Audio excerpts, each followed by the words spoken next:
하나님 말씀 보시겠습니다. 데살로니가전서 2장 13절부터 16절 말씀입니다. 데살로니가전서 2장 13절부터 16절 말씀, 이 말씀을 우리 다 같이 한 목소리로 읽겠습니다. 합독을 하시겠습니다. 데살로니가전서 2장 13절입니다. 같이 읽습니다. 시작. 이러므로 우리가 하나님께 끊임없이 감사함은 너희가 우리에게 들은가 하나님의 말씀을 받을 때에 사람의 말로 받지 아니하고 하나님의 말씀으로 받으니 진실로 그러하도다. 이 말씀이 또한 너희 믿는 자 가운데서 역사하느니라. 형제들아, 너희가 그리스도 예수 안에서 유대에 있는 하나님의 교회들을 본받은 자 되었으니 그들이 유대인들에게 고난을 받은 것 같이 너희도 너희 동족에게서 동일한 고난을 받았느니라. 유대인은 주 예수와 선지자들을 죽이고 우리를 쫓아내고 하나님을 기쁘시게 하지 아니하고 모든 사람에게 대적이 되어 우리가 이방인에게 말하여 구원받게 함을 그들이 금하여 자기 죄를 항상 채우게 도와주니 끝까지 그들에게 임하였느니라. 아멘.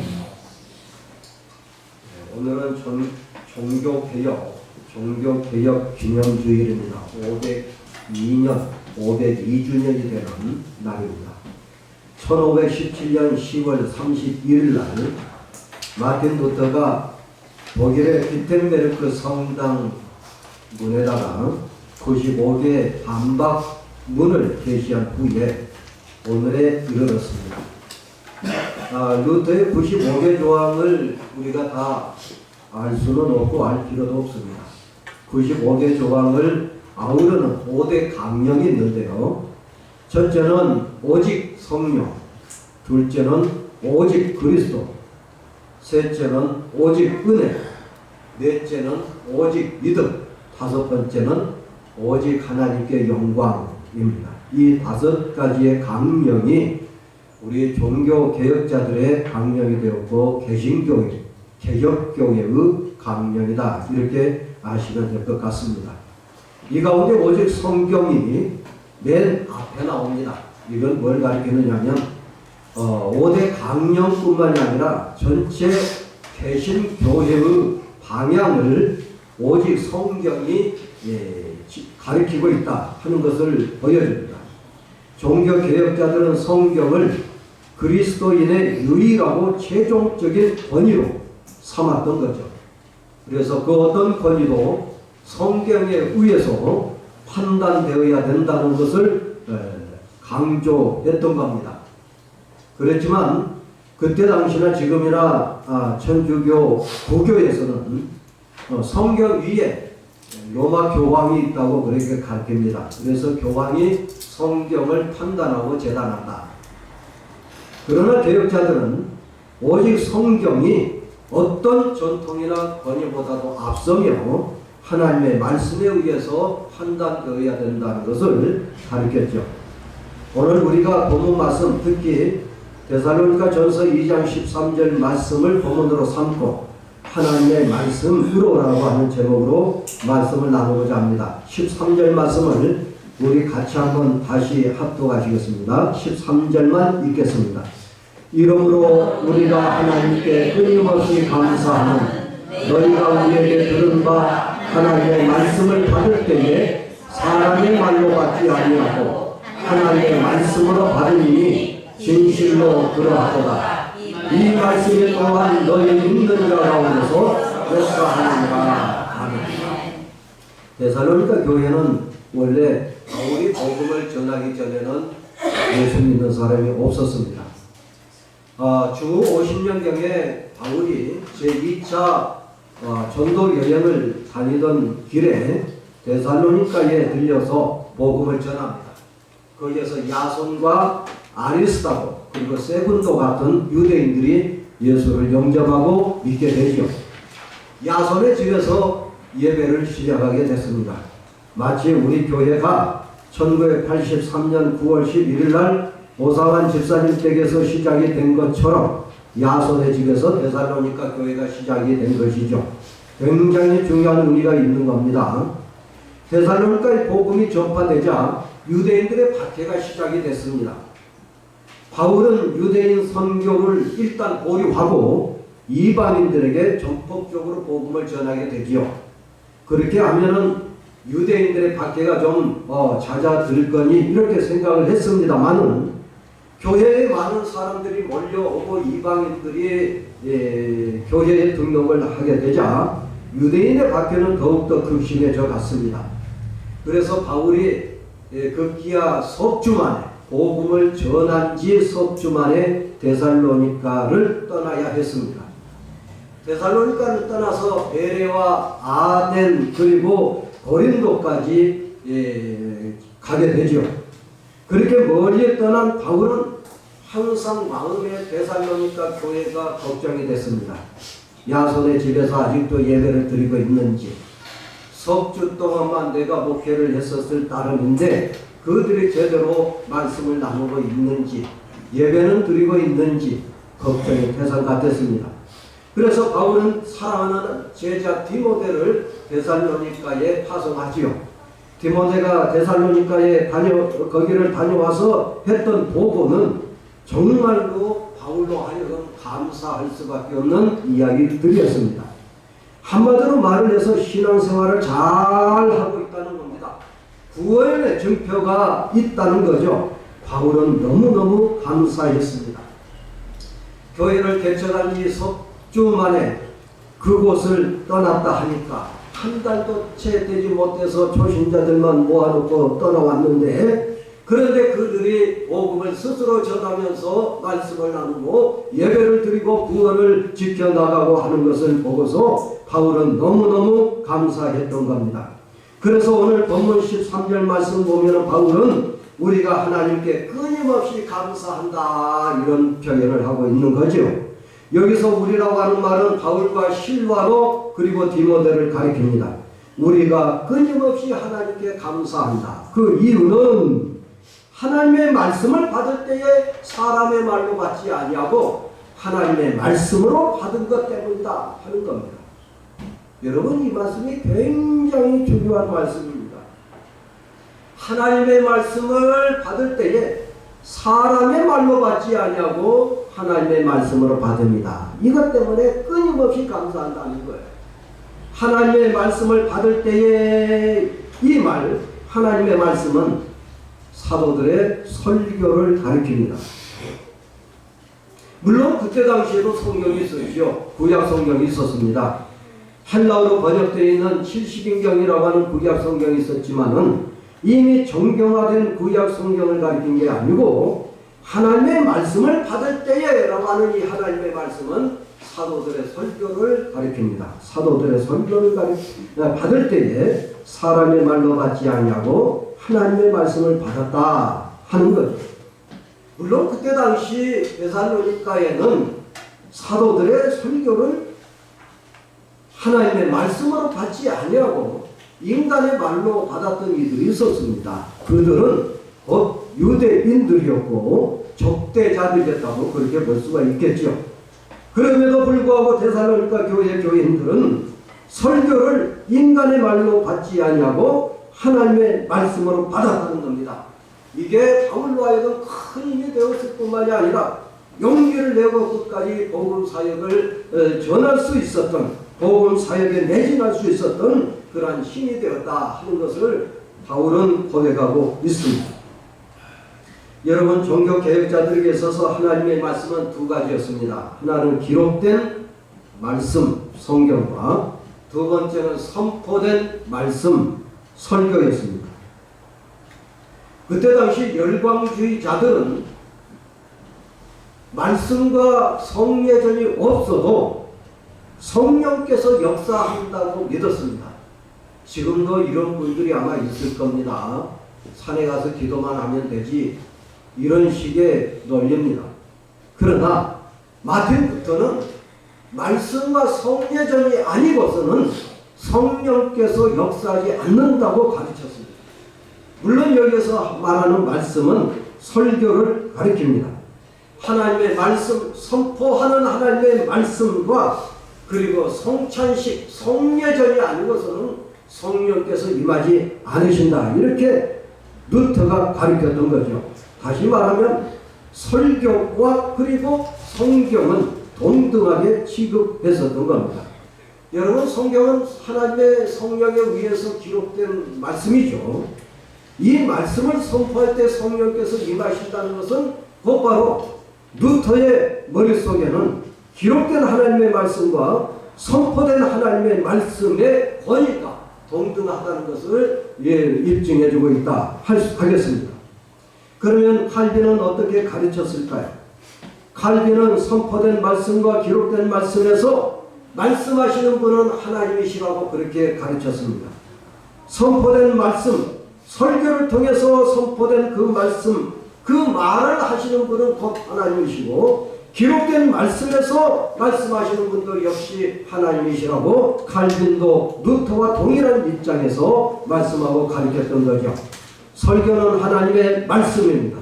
설교를 통해서 하나님께서 임재하시고 그 임재하신 그 장소에 성령께서 역사하신다고 칼빈은 가르치고 있던 거죠. 자, 그러면은 칼빈과 그리고 종교개혁자들이 가지고 있었던 설교는 어떤 것이었을까요? 첫째, 설교는 하나님의 말씀입니다. 칼빈은 설교할 때 자기 자신을 가리켜서 하나님의 대사, 하나님의 사자라고 그렇게 언급을 했습니다. 그리고 설교 그 자체를 하나님의 대언이라고 본 거였던 거죠. 제가 한신대학교에서 대학원 석사 박사를 공부할 때에 유명한 전해져 오는 전설 같은 말씀이 있는데, 김정준 교수님이라고 하는 그분, 우리 방석종 교수님, 우리 오장로님의 친구 되시는 방 교수님의 스승, 절대적인 스승이지. 이분이 방석종 교수님을 거기로 보내셨던 거죠. 근데 이 김정준 교수님이 연세대학교 신학대학 학장을 하실 때부터 이분이 설교하실 때에는 첫 마디가 이제 하나님의 말씀을 대언하겠습니다. 그리고 설교를 시작했다고 하는 이야기가 전해져 오더라고요. 설교는 대언이라는 겁니다. 하나님의 대언이 곧 설교다. 그래서 칼빈은 이렇게 말을 합니다. 복음이 하나님의 이름으로 선포될 때 그것은 하나님이 직접 말씀하신 것과 같다. 말은 내가 하지만 교육은 하나님의 영에 의해서 이루어지기 때문에 나도 내가 하는 설교를 들어야 된다. 말하자면 설교자도 청중이라는 거죠. 설교자 자신도 청중 안에 포함시켜서 설교를 해야 된다 하는 겁니다. 굉장히 중요한 말입니다. 그래서 칼빈의 설교들을 보면 약 한 2000번을 설교를 했는데요. 그 설교를 보면은 여러분이라고 하는 표현보다는 우리라고 하는 표현을 굉장히 많이 사용하고 있습니다. 그거는 자기 자신을 청중 안에 포함시켰다라고 하는 것을 보여주고 있죠. 칼빈은 또 이렇게 말을 합니다. 설교를 통해서 하나님의 은혜가 선포될 때마다 이것은 마치 하늘나라가 우리에게 열려서 하나님께서 자기 손을 내미시면서 생명이 가까웠으니 너희가 이 하늘나라 상속에 참여하게 하마, 이렇게 말씀하신 것과 같다고 칼빈은 말을 했습니다. 다시 말하면 구약 성경에 나와 있는 선지자들이 여호와의 말씀을 대언한 것처럼 역시 설교는 하나님의 말씀이고 대언이라고 하는 것을 칼빈은 가리키고 있는 겁니다. 칼빈은 이렇게 또 말을 하고 있습니다. 어느 의미에서 보면 인간의 입으로부터 나온 말은 하나님의 입을 통하여 나온 말씀과 동일하다. 왜냐하면 하나님께서 말씀을 하늘로부터 직접 선포하시지 않고 인간을 도구로 사용하시기 때문이다. 이렇게 칼빈은 말을 하면서 설교의 거룩성과 권위를 주장했습니다. 여기에 설교자가 주의 해야 될 것이 있습니다. 설교는 철저하게 성경 본문에 근거해야 된다는 거죠. 그래서 칼빈은 2,000번 이상을 설교하는 가운데서 모든 설교를 강해 설교에 집중했습니다. 하나님의 말씀에 철저하게 근거해야 된다는 거죠. 만일에 하나님의 말씀인 설교가 성경 본문에 근거하고 성경 본문을 해명하지 않은 그런 설교라고 한다면 하나님의 말씀으로서의 의심이 갈 수밖에 없다 하는 겁니다. 그래서 칼빈은 기록된 하나님의 말씀에 대한, 다시 말하면 성경에 대한 진실되고 순수한 주해를 해야 된다고 말을 했고요. 하나님의 말씀을 백성들의 생활에 그대로 적용시키려고 노력했던 게 칼빈의 설교였습니다. 뿐만 아니라 설교자는 설교 본문에서, 설교 내용에서 개인의 감정이나 사상을 표현할 권리가 없다고 그렇게 가르쳤습니다. 칼빈은 그로 하여금 하나님의 말씀을 말하게 하자. 하나님의 말씀을 말하게 하자. 경솔하게 자신을 신뢰하지 말라. 자기 자신의 업적을 미봉책으로 얼버무리지 말라. 순수하게 하나님의 진리를 붙들고 그 진리를 선포하라고 칼빈은 가르쳤던 겁니다. 한마디로 말하면 칼빈에게 설교는 하나님의 말씀입니다. 전하는 자나 받는 자는 두렵고 떨리는 말씀으로 전해야 될 뿐만 아니라 하나님의 면전에서 주의 말씀을 받아야 된다는 것을 가르치고 있는 거죠. 둘째로 칼빈과 종교개혁자들에게 있어서 설교는 하나님의 임재의 표징입니다. 칼빈의 설교관에 있어서 몇 가지 특징이 나타나는데요. 첫째는 하나님을 만날 수 있는 장소가 어디고 어느 때냐. 그 장소는 설교가 실현되는 장소고 설교가 실현되는 그 시간, 그 때가 하나님을 만날 때다. 이렇게 가르칩니다. 다음에 칼빈은 가르치기를 설교에서 청중이 하나님을 만나도록 하기 위해, 청중으로 하여금 하나님을 만나도록 하기 위해서 수사학적 도구를 엄선하여 사용해야 된다고 가르칩니다. 달리 쉬운 예로 말씀을 드린다면 세속적인 표현이나 아니면은 세상에 나돌고 있는 우스갯소리, 개그맨과 같은 소리를 함으로써 설교를 만담화시키지 말라는 말씀으로도 우리가 볼 수 있죠. 청중이 하나님을 만나게 하기 위해서는, 청중으로 하여금 하나님을 만나도록 하기 위해서는 수사학적 도구를 엄선해야 된다고 말합니다. 또 칼빈은 가르치기를 설교자는 하나님의 면전에서 청중을 일깨워 줘야 된다고 가르쳤습니다. 하나님의 면전에서 설교하라는 거죠. 그리고 하나님의 면전에서 성도들로 하여금, 청중들로 하여금 영적으로 깨어나도록 하기 위해 노력해야 된다는 것을 가르치고 있습니다. 칼빈은 주저하지 않고 설교자의 입은 곧 하나님의 입이라고 말을 합니다. 하나님의 사자라는 칭호보다도 더 강력한 표현이지요. 설교자의 입은 곧 하나님의 입이다. 이렇게 가르치면서 칼빈은 이렇게 말을 합니다. 하나님께서 우리에게 말씀하실 때 죽을 수밖에 없는 인간에 의해서 설교되기 때문에 그것이 우리에게 아무것도 아닌 것처럼 보일 수가 있다. 사실 강단에서 외치는 사람은 하나의 인간이고 우리는 그 가르침이 요구하는 정도의 감동을 받지 못한다. 그원에는 하늘의 위엄이 있어야 한다. 그러나 우리는 너무도 우둔하고 어리석어서 말씀하신 분이 하나님이시라는 사실을 알지 못한다. 무슨 말일까요? 하나의 인간, 화물과 죄가 맞는 동일한 인간이라 하더라도 하나님의 말씀이 선포되는 그 시간, 그 순간은 거기에 하늘의 위엄이 있다는 것을 인식해야 된다는 겁니다. 그래서 칼빈은 또다시 이렇게 말합니다. 설교를 통해서 예수 그리스도께서 우리에게 오시며 하나님께서는 우리를 찾으시고 가까이 하신다. 우리에게 선포되는 말씀을 우리가 소유함과 동시에 하나님은 우리와 일방적이고도 평범한 방법으로 대화하신다. 이렇게 복음의 설교는 하나님께서 하강하셔서 우리를 찾아오신 것과 같다. 칼빈은 이렇게 말을 합니다. 달리 이야기하면 설교 그 자체에 하나님의 현상, 하나님께서 임재하시고 나타나신다는 것을 가리키고 있죠.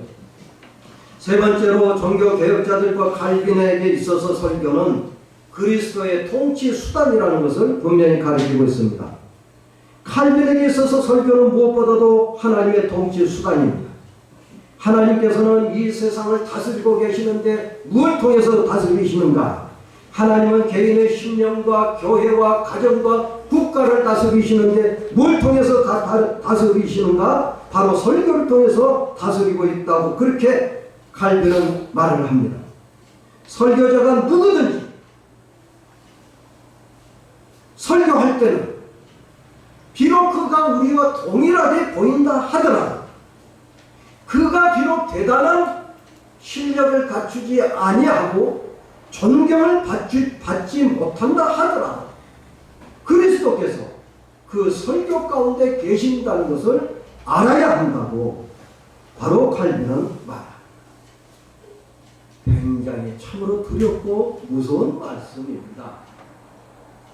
대개 목사님들이 전도사님들에게 오후 예배를 맡겨 놓고서 조는 경우가 많습니다. 그것도 뒤에 앉아서 다리 꼬고 꾸벅꾸벅 조는 목사님들이, 담임 목사님들이 계십니다. 그야말로 경건한 거죠.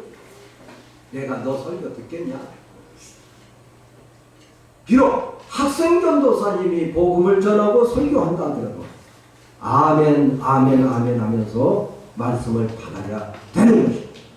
비록 수사적으로 표현이 어눌하고 앞뒤 문맥이 잘 맞지 않고 뿐만 아니라 영어 선택이 서툴다 하더라도 말씀에 임하는 성령의 역사를 우리가 기대하면서 그 말씀을 받는 것이 바로 설교를 듣는 청중의 자세다 하는 것이죠.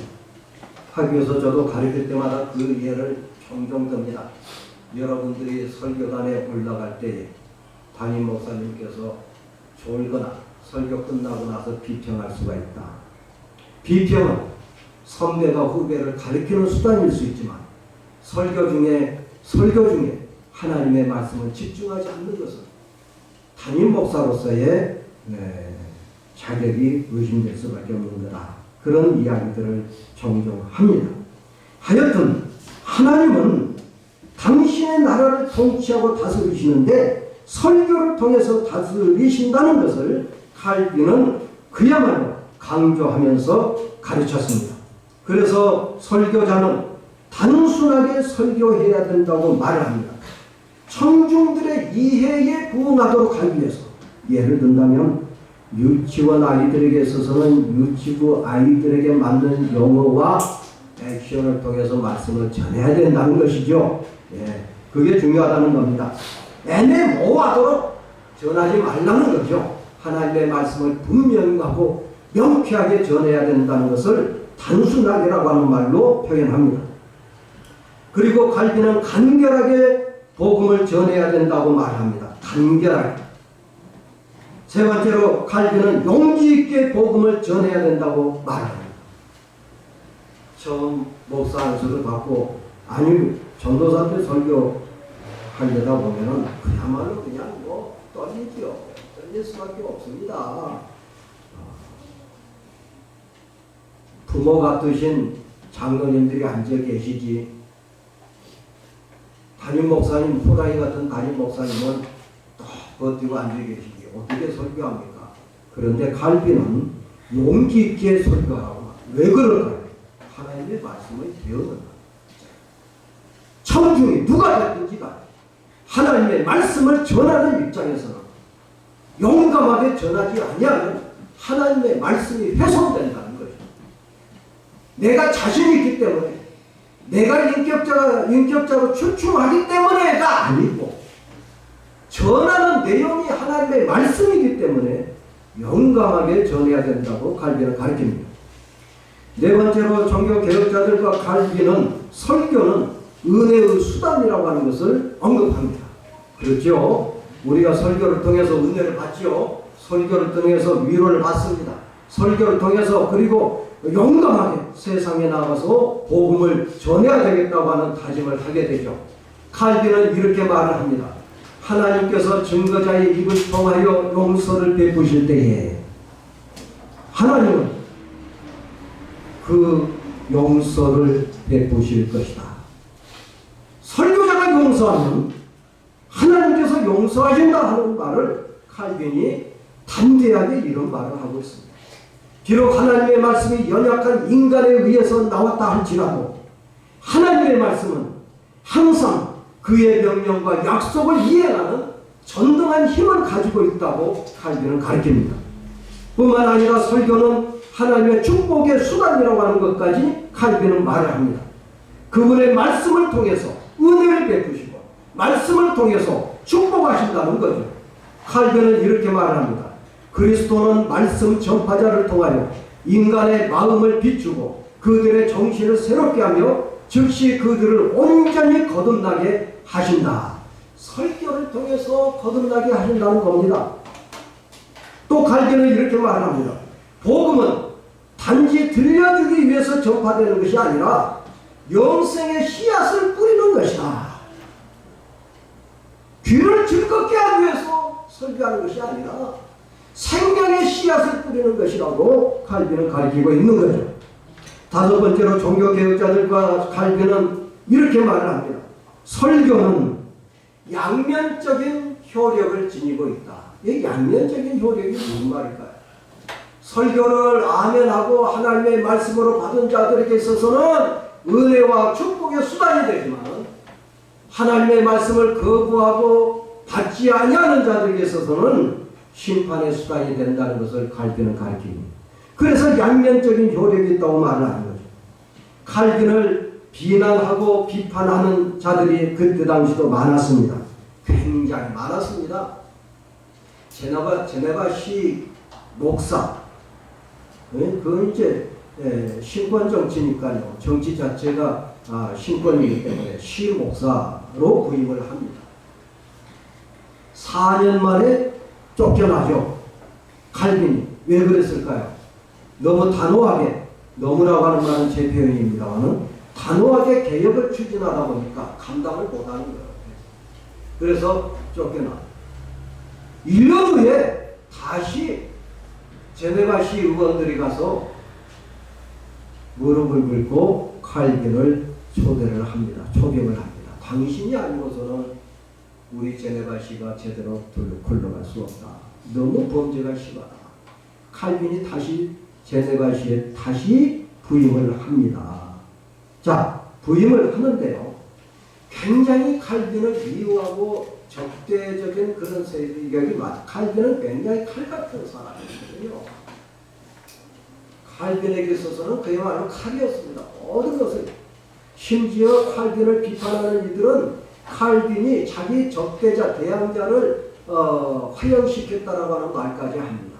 그 부분에 대해서는 말이 많기 때문에 여기서 언급하지 않겠습니다. 하여튼 칼빈에게 있어서도 적대자가 있었는데 말씀을 선포할 때 그 말씀을 하나님의 말씀으로 받은 자들에게 있어서는 구원의 그리고 생명의 영생이 주어지지만은 생명을 얻는 영원한 생명을 얻는 영생이 주어지지만 말씀을 받지 않는 자들에게 있어서는 심판이 주어진다는 것을 이렇게 말합니다. 한 부분만 트집 잡아서 나를 비난하면서 판단자로서 하나님은 더 이상 필요 없다고 하는 것은 너무나 잘못된 일이다. 이러한 자들이 자기들의 서류에서 내 이름을 긁어내도록 내버려 둬라. 나는 하나님의 말씀을 귀 기울여서 듣고 순종하면서 선포할 따름이다. 그 말을 칼빈이 했습니다. 자기 자신은 하나님의 말씀을 전파할 따름이지 그 말씀을 받고 안 받고 하는 일은 본인이 알아서 할 일이라는 거죠. 본인이 받으면은 그게 구원을 이루는 축복이 되지만 받지 않는 자들에게 있어서는 심판이 임한다는 것을 분명히 칼빈은 가르치고 있습니다. 그러면서 칼빈은 설교자에게 두 가지 목소리가 있어야 된다는 것을 언급합니다. 하나는 죄짓고 고통받는 이들을 격려하고 위로하는 음성이고, 또 하나는 이리떼와 도둑떼를 내쫓는 썩난 목소리여야 된다고 칼빈은 가르칩니다. 여섯 번째로 종교개혁자들과 칼빈은 설교는 성령의 능력의 현현이라고 그렇게 말을 합니다. 칼빈에게 있어서 성경은 하나님께서 성령에 의해서 기록하신 책이죠. 성경은 성령에 의해서 성령의 감동에 의해서 기록된 하나님의 말씀입니다. 마찬가지로 이 성경을 해명하는 설교 그 자체는 성령의 역사 아니고서는 아니 된다고 칼빈은 말을 하죠. 하나님께서 성령을 통하여 오묘한 방법으로 우리에게 역사하지 아니하시면 그거는 한갓 인간의 목소리를 따른다, 이렇게 말합니다. 그래서 칼빈은 설교에서 가장 중요한 것은 성령의 내적인 증거가 필요하다고 말을 하죠. 자연인은 하나님의 오묘한 비밀의 그 어떤 부분도 깨달을 수 없다. 예수 믿지 않는 사람은 깨달을 수 없다는 거죠. 그것은 우리에게 하나님의 오묘한 비밀을 알게 하시는 이가 곧바로 성령이시기 때문이다. 성령이 아니시고는, 성령의 역사가 아니시고는 하나님의 말씀을 하나님의 말씀으로 받을 수 없다는 것을 칼빈은 가르치고 있는 겁니다. 반대로 성령에 의하지 아니하고서는 설교는 하나님의 말씀이 될 수 없다는 것도 역시 같은 말입니다. 그래서 칼빈은 가르치기를 설교자는 설교에 앞서서 기도로 준비해야 된다. 충분한 기도로 준비하지 아니하는 설교는 성령께서 역사하지 아니할 수 있다는 것을 말하고 있는 거죠. 칼빈은 이렇게 말을 합니다. 내가 말할 때 그것은 내 자신의 마음이 감동되게 하려는 것도 아니고, 듣는 각자에게 내가 어떤 교리를 제시하려고 하는 것도 아니다. 오직 성령을 통해서 하나님의 말씀을 전파하고 하나님의 말씀을 받도록 하는 것이 내가 말하고자 하는 것이다. 이렇게 칼빈은 가르칩니다. 사랑하는 성도 여러분, 우리 교회는 칼빈 신학을 따르는 개혁 교회입니다. 언제부터인가 모르게 한국 교회의 설교는 망과 비슷하게 되어버렸습니다. 교인들의 귀만 간지럽게 해주고 즐겁게 해주는 말투 수사학적인 표현으로 변질된 것은 너나 할 것 없이 인식하고 있는 부분입니다. 전하는 자나 받는 자나 우리 모두가 깨달아야 될 것이 있습니다. 그거는 간단 설교의 권위입니다. 먼저 설교자는 자신이 하나님의 사자라고 하는 사실을 잊어서는 결코 안 됩니다. 설교의 신비로운 성격을 우리가 이해하려면 전하는 자는 하나님의 사자라고 하는 인식을 바로 해야 되고, 받는 자는 하나님의 면전 앞에서 하나님의 말씀을 받고자 하는 두렵고 떨리는 마음이 있어야 된다 하는 거예요. 칼빈은 제가 6가지로 말씀을 드렸습니다만 하나님은 지금도 강단을 통해서 청중들에게 말씀하십니다. 하나님은 그 설교 가운데 임재하시고 현현하십니다. 하나님은 설교를 통해서 교회를 통치하시고 가정을 통치하시고 사회와 국가를 통치하십니다. 설교는 지금도 효력이 있는 은혜의 수단이고 축복의 수단입니다. 설교는 말씀을 거부하는 자들에게는 심판의 증표지만 말씀을 받아들이고 수용하는 이들에게 있어서는 구원을 이루는 바로 양면성이 있다는 것을 보여줍니다. 마지막으로 설교는 하나님의 능력의 현현, 성령의 역사가 아니시고서는 결코 하나님의 말씀이 될 수가 없고 하나님의 말씀을 그대로 받을 수 없다는 것을 잘 가르쳐주고 있습니다. 성령의 역사를 우리가 간구해야 된다는 것을 잘 보여주고 있겠다 하겠습니다. 기도하시겠습니다.